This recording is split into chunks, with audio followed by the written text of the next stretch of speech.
ও সাইয়্যিদনা ওমর ফারুক রাদিয়াল্লাহু তাআলা আনহু সাহাবার একটি ঘটনা ভাই হুজুর সাল্লাল্লাহু আলাইহি ওয়াসাল্লামের জলিলুল কদর সাহাবী ওমর ফারুক রাদিয়াল্লাহু তাআলা আনহু উমার ইবনে কাব রাদিয়াল্লাহু তাআলা আনহুকে ডেকে বললেন উমার ইবনে কাব তুমি কি বলতে পারবে তাকওয়া কাকে বলে? তখন উমার ইবনে কাব বলল যে আমিরুল মুমিনিন খলিফাতুল মুসলিমিন আপনি কি কোনদিন এমন রাস্তা দিয়ে গেছেন যে রাস্তার দুই দিকে কাঁটা আর সেই রাস্তার ভিতর দিয়ে আপনি অতিক্রম করছেন?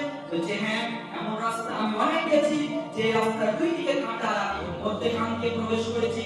তখন বলল যে আপনি কিভাবে সেই রাস্তা অতিক্রম করেছেন?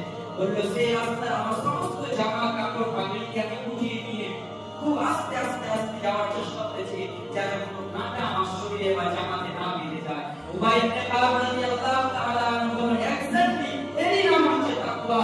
আপনাকে এমন ভাবে ইসলামের মধ্যে অবিচল হতে হবে এক পুঙ্খানুপুঙ্খ ভাবে যেন কোনো দিক থেকে আপনার মাথা নষ্ট না হয়ে যায়। এই নাম হচ্ছে তাকওয়া। সম্মানিত